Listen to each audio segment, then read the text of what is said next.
Buenos días a todos. Yo, como indicó el profesor Escudero, soy María Luisa Molero, profesora de la Rey Juan Carlos. Y, bueno, como ya se han dicho muchas cosas, voy a intentar no repetirme.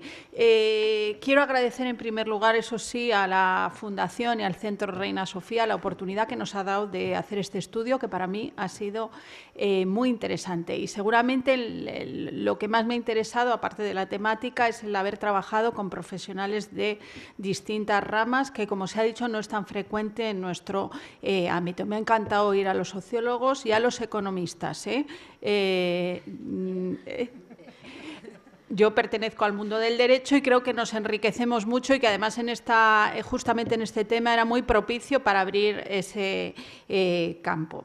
Quiero agradecer a Eusebio Mejías, a la coordinación tan importante que ha hecho durante todo este año y pico que hemos trabajado Ana San Martín, y sin más me meto al tema. Se ha dicho, y yo no voy a dar tantos datos, pero sí hay algunos que son importantes porque eso lo hará seguramente mejor que yo la profesora que a continuación hablará. Pero sí tengo que partir de datos.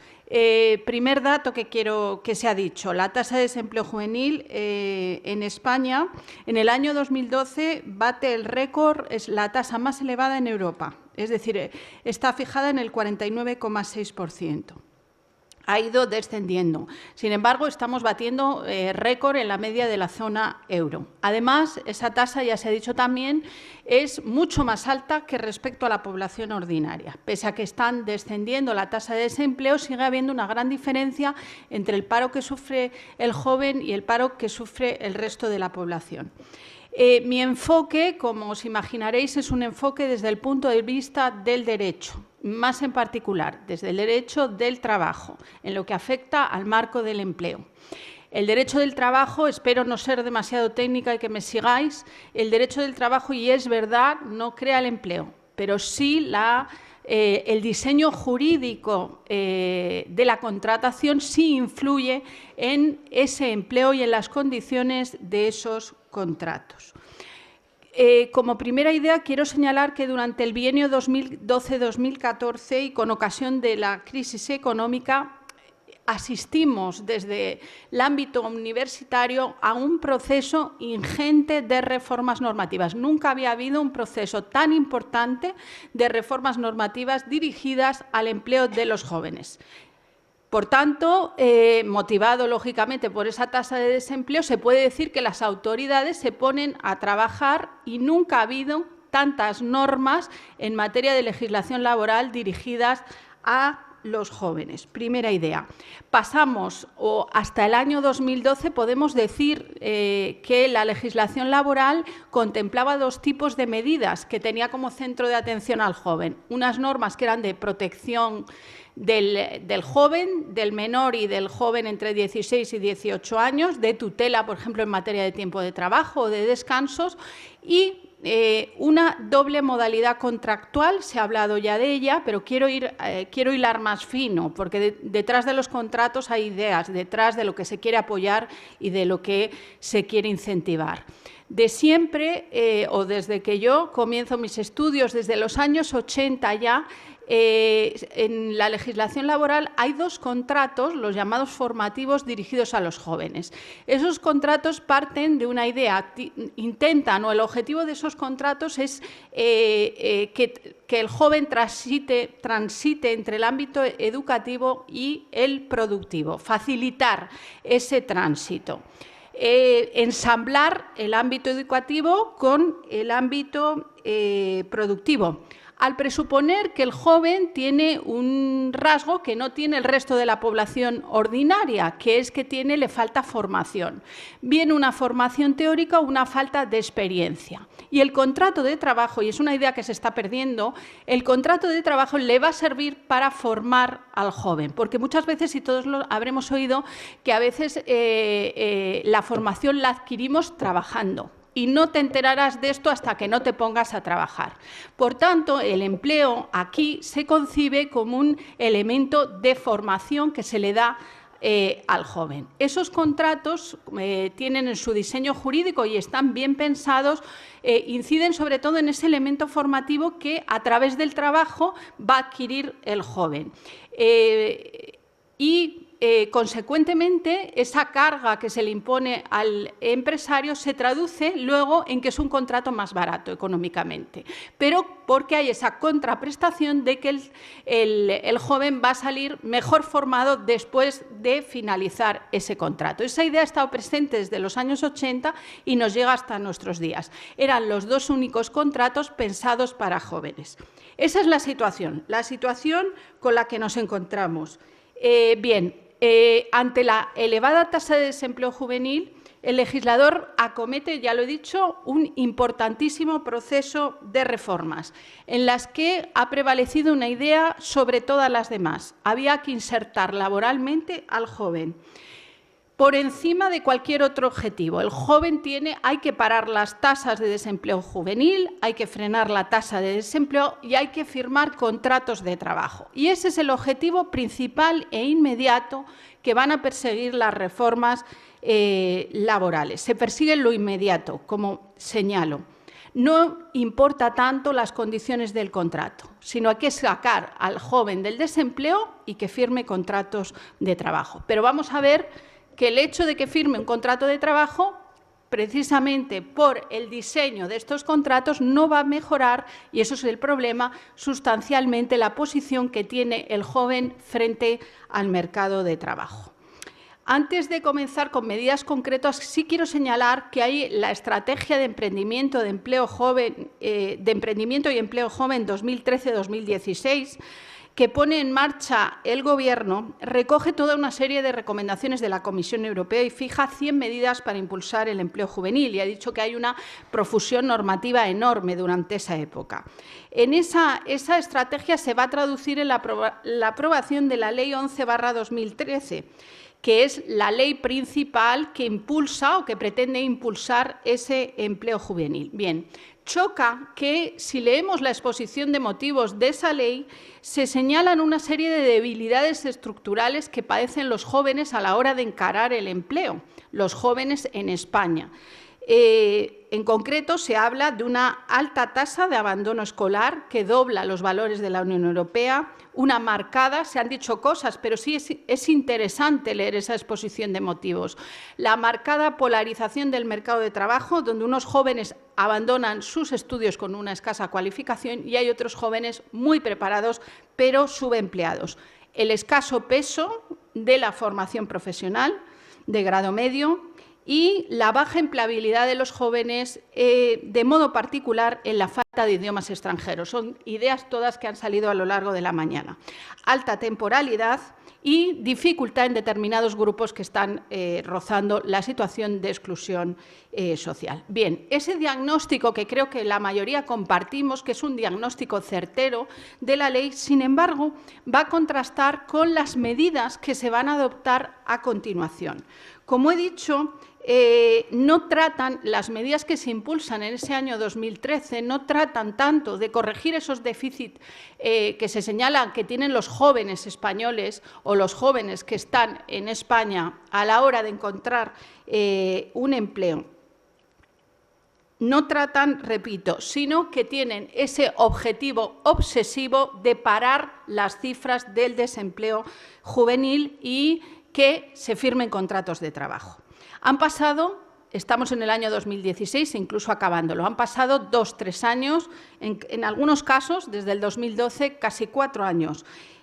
Podemos analizar a día de hoy el panorama, ese es el título de mi intervención, de la contratación a día de hoy. ¿Qué efectos han tenido esos contratos?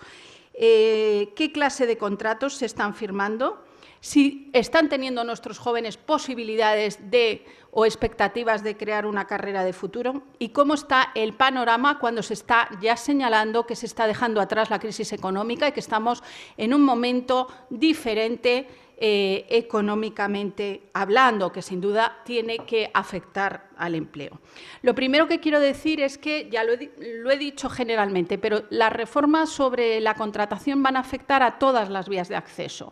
Se va a afectar el contrato fijo, los temporales, los contratos a tiempo parcial. La batería de medidas incluye a todos: el trabajo autónomo, el fomento del emprendimiento que se ha dicho. Voy a empezar por los contratos formativos, porque se dice que se precarizan los contratos, pero quiero precisarlo más. ¿Cómo se precarizan? Los contratos formativos es la fórmula que os he dicho, que ha sido la fórmula pensada por el derecho del trabajo hace muchos años ya, para formar al joven dentro de las organizaciones productivas. Estos dos contratos se distinguen con claridad. El de formación está destinado para un joven no titulado, un joven que seguramente ha abandonado sus estudios de forma prematura y desdobla en un tiempo que hay que formarle teóricamente, y además se le va a dar una formación de carácter práctico.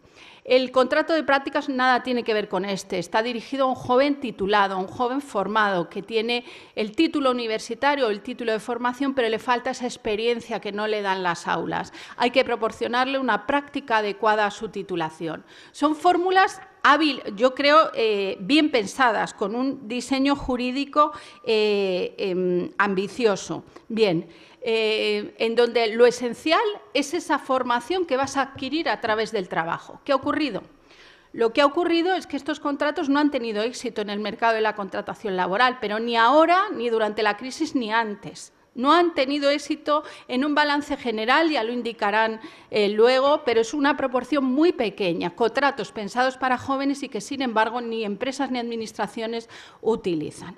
¿Qué hacen las reformas? Las reformas, sobre todo en el contrato para la formación, van a precarizar el contrato. ¿Por qué? Porque era un contrato que, cuando lo empezamos en su día a examinar, era un contrato pensado, repito, para el joven que abandona pronto sus estudios.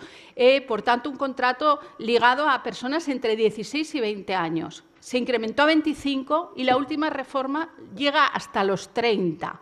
O sea que el joven que abandonó sus estudios le puedes empezar a formar a los 28, que ha pasado durante todo ese periodo. ¿Qué ocurre? Pues que está la finalidad de inserción laboral por encima de la formativa. Es un contrato que siempre había estado, es temporal, limitado a 2 años. Con 2 años se formaba al joven. Actualmente se aumenta sin razón alguna y sin justificación a los 3 años.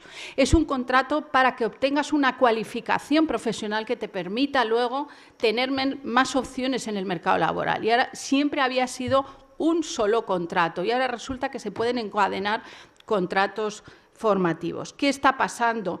¿Qué está pasando ahí? Pues que cada vez la formación ocupa un segundo lugar y lo que se trata es de que se utilice el contrato para la formación. Este contrato ha ganado un poco, si ya han pasado 3 años desde estas reformas que os he comentado, vamos a las estadísticas, ha ganado un punto en el porcentaje, pero sigue siendo muy escaso. Si hablamos de un 3% de los contratos que se realizan entre jóvenes, pues veis que, en fin, ha subido, pero en la muestra no es significativa. Nos vamos al contrato de prácticas, el contrato que os he contado, que es para gente que está ya formada, que tiene un título universitario y un título de formación profesional. Vuelve a incentivarse las reformas. Se incentiva el llamado contrato de prácticas de primer empleo. Sin embargo, otra vez vuelve a debilitarse esa naturaleza formativa. ¿Por qué? Porque era un contrato que no tanto había una edad, pero implícitamente la había, porque el joven tenía que tener un título reciente, es decir, no tenía que haber acabado, tenía que haber acabado en los 5 años anteriores que le contratas. Pues bien, se le exonera. Ese era un requisito desde que el contrato de prácticas nace a la vida jurídica, está pensado para titulados recientes. ¿Por qué? Porque vamos a darle una práctica que le falta, no dentro de 10 años, sino después de que acabe los estudios. Bien, pues las reformas quitan esa exigencia y dicen, bueno, si lo haces con un menor de 30 años, aunque haya acabado la carrera hace 8 años, podrás hacer un contrato de prácticas. Además, incrementa la reducción, las bonificaciones de cuotas, son contratos incentivados en la Seguridad Social.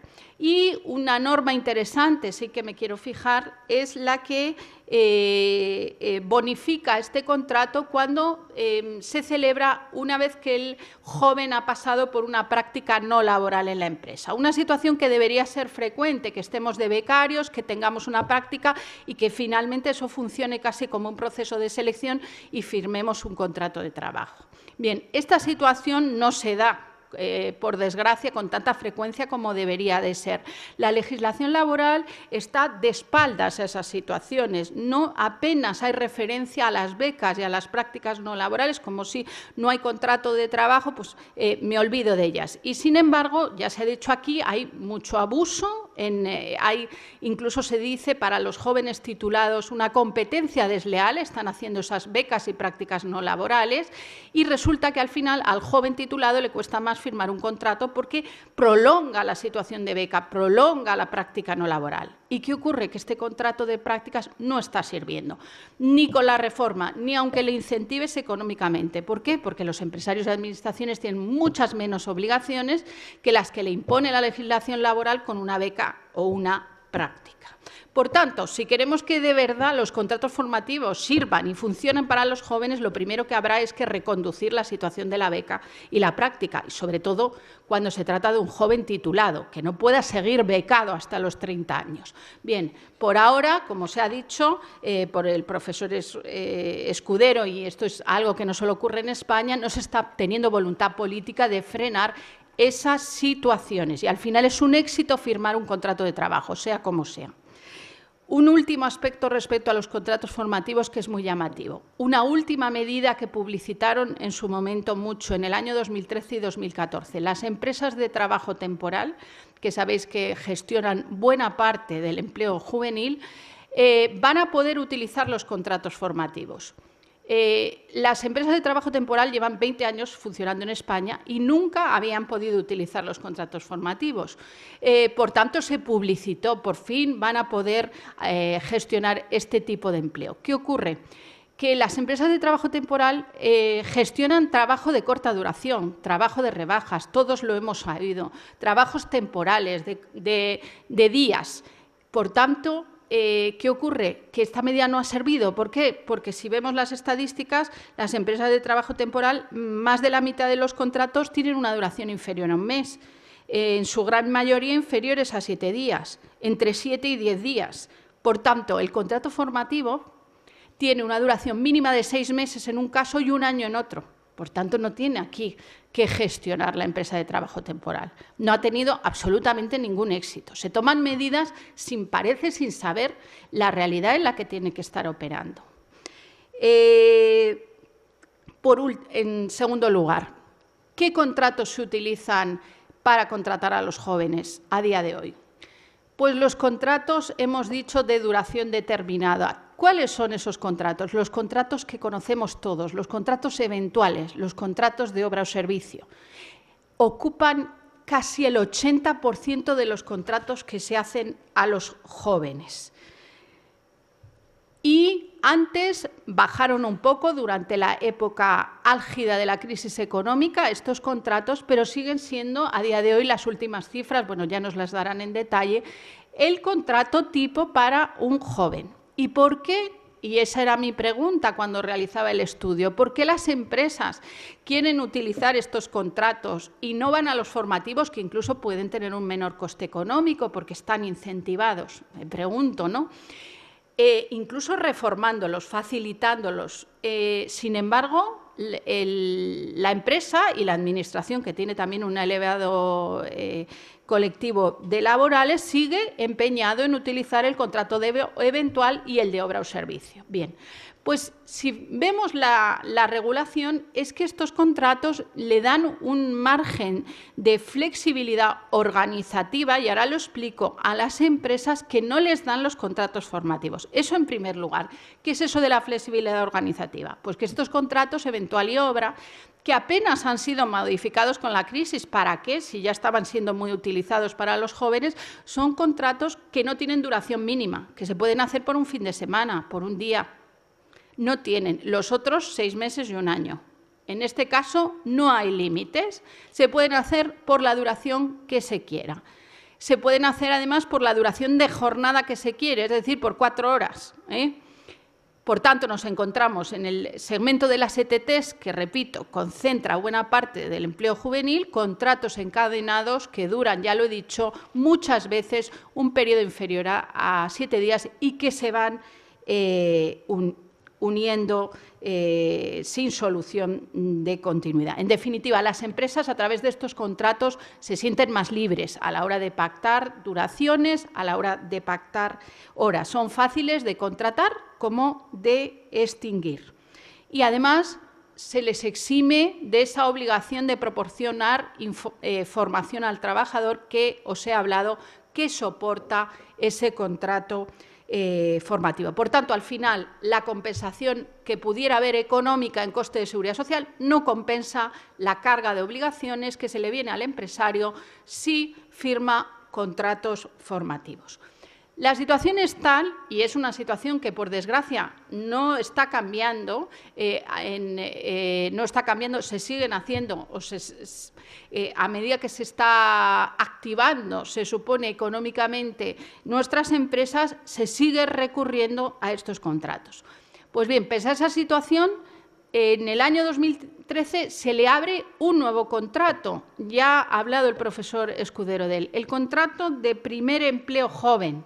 Un contrato que se prevé para los jóvenes que no han tenido ninguna experiencia laboral o una experiencia de 3 meses y que son menores de 30 años y se encuentran en desempleo. Ante esa dramática situación, porque hay que pensar que un joven que llega cerca de los 30 sin haber tenido ninguna experiencia laboral está en una situación muy difícil, o si la experiencia que ha obtenido es de 3 meses, sin duda. Pues lo que se le ocurre a la ley es crearle un contrato temporal que se señala que tiene como justificación que se le va a dar una primera experiencia laboral. Pero es un contrato temporal metido dentro de estos contratos que no tiene causa. En la legislación laboral había una regla esencial que quiero yo defender y reivindicar, que las empresas hacían contratos temporales, el de obra o eventual, cuando había una necesidad temporal, y los contratos indefinidos cuando había una necesidad permanente. Esa era una regla, vamos a llamarle regla de oro. Esa regla de oro se rompió en los años 80 con el contrato de fomento de empleo, que creó el origen de esa, estaréis hartos de oírlo, de ese lacra de temporalidad que tenemos en nuestro mercado de trabajo. Desapareció ese contrato. Es un contrato que a día de hoy, cuando se habla de él, dice un recurso viejo que dio muy malos resultados. Y, sin embargo, ante esta situación del empleo juvenil, volvemos a un contrato de este tipo, en donde, repito, la empresa puede hacerlo para necesidades permanentes y para necesidades temporales, para cualquier necesidad, porque lo que hay que darle es una primera experiencia al trabajador. No se exige ningún requisito o condición para que esa experiencia cambie de algún modo su posición en el mercado de trabajo. Es un contrato de mínimo 3 meses, máximo 6 meses. Esa es la opción que se le está dando al joven que, repito, no ha tenido una experiencia antes de los 30 años. En tercer lugar, las normas o las reformas también apoyan la contratación estable. Y aquí también se ha dicho, pero en síntesis, la estrategia de emprendimiento se hablaba, y todos lo sabemos, se ha dicho aquí, de la elevada temporalidad. Por tanto, había que tomar medidas para aumentar la calidad y la estabilidad. Se dice en instancias comunitarias, se dice dentro de nuestro país. Se establecen medidas de apoyo a la contratación estable. ¿Qué problema hay? Pues que se establecen medidas de la contratación estable a la misma altura que las medidas de contratación temporal. Es decir, no se priorizan las medidas de contratación estable frente a las de temporal y, por tanto, no se rompe esa inercia que tienen las empresas en España de contratar temporalmente. Ya se ha dicho por activa y por pasiva que no se pueden priorizar a las dos por igual, porque entonces entonces el panorama no puede cambiar. ¿Qué ocurre? Pues que casi el 10% de los contratos son indefinidos, el 7,09% en el año 2015 y más del 90% siguen siendo de carácter temporal. Y lo que es más grave, el 42% de estos contratos tienen una duración igual o inferior a un mes. Es decir, casi el 50% no superan la duración de un mes. ¿Qué se hace para favorecer la contratación estable? Incentivos económicos, ya lo hemos dicho, las famosas bonificaciones de cuotas a la seguridad social por transformación de contratos temporales, a determinadas empresas como empresas de economía social, proyectos de emprendimiento. No me voy a alargar aquí. Ya veremos el resultado, pero es un resultado absolutamente muy tímido, pero sí me interesa aquí en el apoyo a esa contratación estable que se tiene que hacer la creación de nuevos contratos ad hoc para jóvenes. Se crean nuevos contratos solo para contratar, bueno, solo no, para contratar a colectivos con dificultades, entre ellos los jóvenes. Y curiosamente, y eso sí que tiene interés, esos contratos tienen que estar celebrados por los dos sujetos que se consideran que han sufrido más con la crisis económica, que es la pequeña y mediana empresa, que es el motor de generación de empleo en nuestro país, y dos, los trabajadores jóvenes. Y entonces se crean contratos que tiene que ocupar el polo empresarial, la empresa pequeña, incluso microempresa de 9 trabajadores o la empresa de menos de 50 y el trabajador joven. Y se le llena de incentivos económicos. ¿Pero qué ocurre? Pues que se establecen unos contratos que rompen de nuevo postulados, ideas que habían sido esenciales dentro de la legislación laboral. Me voy a referir solo al caso más emblemático, que es el contrato de apoyo a emprendedores, que lo instaura la reforma 2012. Ese contrato, por decirlo sintéticamente, es un contrato indefinido entre una empresa de menos de 50 y un joven de 16 a 29 años o a 30. En ese caso, ¿qué pasa? Pues que se le da a la empresa, se le incentiva que haga un contrato estable en ese caso, pero se establece la obligación de fijar un periodo de prueba de 1 año en todo caso. ¿Qué ocurre? Ocurre, y aquí es donde ahí está el problema, es que el periodo de prueba en la legislación laboral ha sido siempre voluntario por parte de las partes. Nunca se ha impuesto desde la ley un periodo de prueba. Eso por una parte. 2, nunca se ha impuesto una duración fija y predeterminada sin tener en cuenta el puesto para el que contratos ni la actividad. Por tanto, aquí un bar puede tener a un camarero en periodo de prueba durante 1 año. ¿Para qué sirve el periodo de prueba? Porque es que al final las instituciones se las está dando la vuelta. El periodo de prueba es para y esto creo que lo entiende todo el mundo, un conocimiento recíproco de las partes en el contrato y, sobre todo, el que la empresa muchas veces determina si ese joven es apto para el puesto. Y, en todo caso, para el puesto que sea y para la actividad le tienes 1 año en periodo de prueba. ¿Qué está detrás de eso? Que durante ese periodo de prueba el empresario puede rescindir del contrato de un día para otro sin causa alguna y sin compensación económica alguna. Al final, estás volviendo ese contrato más vulnerable incluso que un contrato temporal, en donde el contrato temporal, al menos el joven sabe que tiene un contrato de 2 meses y hasta los 2 meses lo normal es que no le toquen. Aquí, de un día para otro, se puede rescindir el contrato. Bien, pues pese a todo esa situación, ese contrato, ya lo dirá, representa un porcentaje muy reducido dentro de la contratación de jóvenes. Es una fórmula que no está sirviendo porque se recurre a los contratos temporales que ya hemos dicho de siempre. Por último, y para ir ya acabando, me tengo que referir a la que para mí es la figura estrella, que es la contratación a tiempo parcial. La contratación con jornada reducida ha sido una de las principales líneas de actuación para generar empleo en esta última legislatura. Y hay que decir que, a diferencia de estas nuevas figuras que se han ido creando, sí que ha dado un rendimiento notable.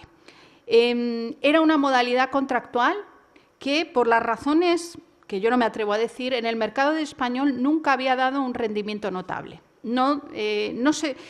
Era un instrumento contractual que se había reformado en varias ocasiones y, sin embargo, se señalaba siempre que el contrato a tiempo parcial no ocupa en nuestro mercado de trabajo el lugar que ocupa en otros países como, por ejemplo, Holanda.